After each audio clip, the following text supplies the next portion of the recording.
The first thing she said was, "Your wife is dating my husband." Not hello. Not can we talk. Just that sentence, sharp enough to slice the air between us. I remember staring at her across the cafe table, my fingers tightening around the warm mug as if heat alone could keep me from falling apart. Her name was Sana. I'd never met her before that moment, but her eyes were steady, hollowed out, like someone who had cried everything out days ago. "My wife what?" I whispered, even though I had heard her perfectly. She slid her phone across the table. A picture of my wife, Zara, laughing in the passenger seat of a silver car.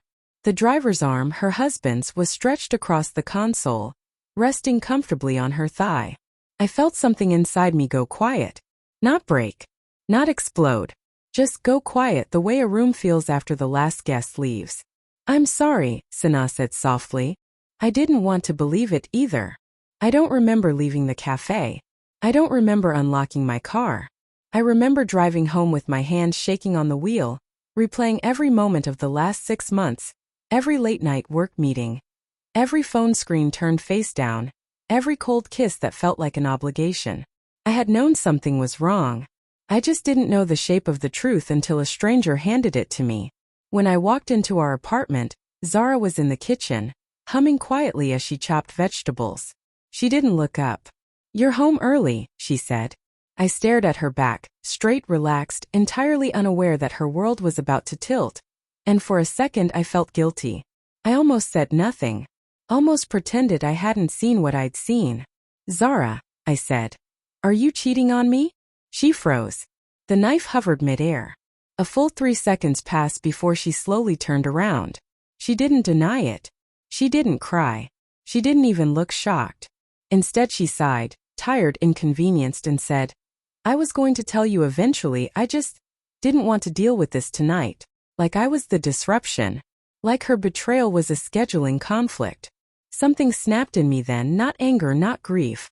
Clarity. "Who is he?" I asked. She hesitated. A flicker of something crossed her face. Fear maybe, but it vanished quickly. "His name is Cameron. Does he know you're married?" She nodded. "He doesn't care." "And his wife?" "Sana." Her face drained of color. "She told you?" "Yes."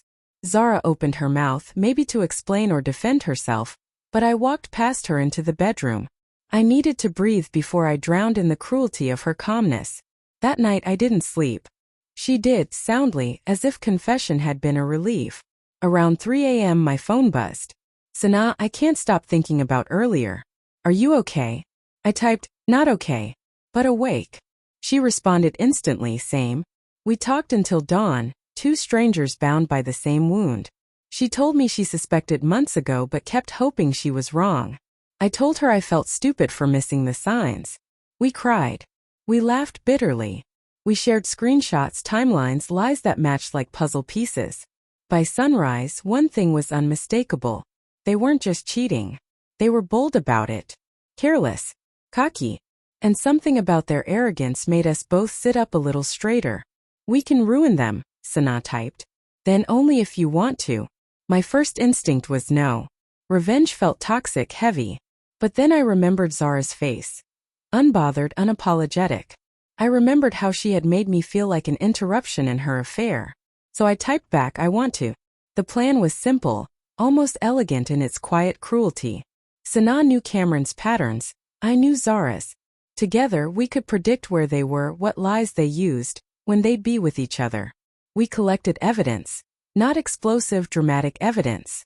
Just enough to make our point undeniable. Messages. Call logs. Photos. A video of them entering a hotel together one afternoon when they both claimed to be briefing clients. Then Sana came up with the final touch. A moment of exposure that would be irreversible but calm. Dignified.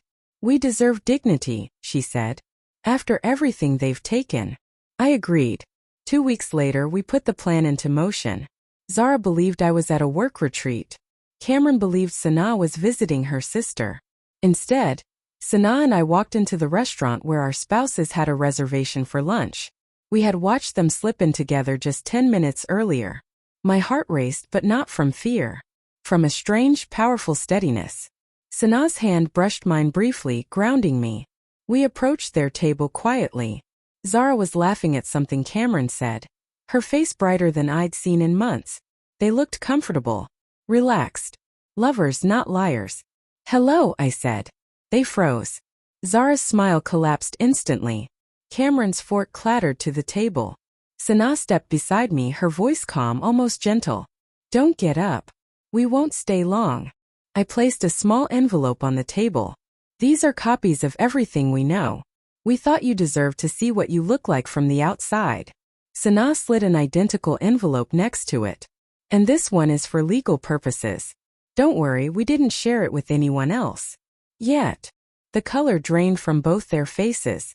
Zara whispered, Please, but I held up a hand. Don't. I don't want explanations. I don't want apologies. Sana nodded. This is just closure. For us, not for you. And with that we walked out, calm, collected, every step lighter than the last.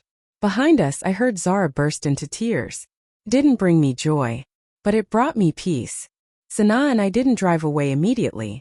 We sat in my car in silence, letting the adrenaline drain out of us.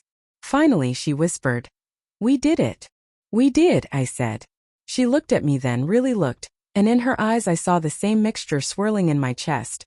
Pain, relief, exhaustion, and a quiet, fragile strength. What now? She asked. I exhaled long and slow. Now we heal. Separately. Together. However we need to. She leaned back in her seat, closed her eyes, and smiled the smallest, realest smile I'd seen in weeks. For the first time since this nightmare began, I felt something that didn't hurt. Hope.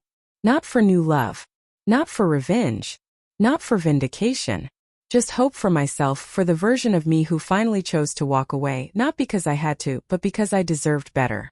And that was the real payback. Not the envelopes. Not the exposure. Not the look on their faces. The real revenge was simple. I was free.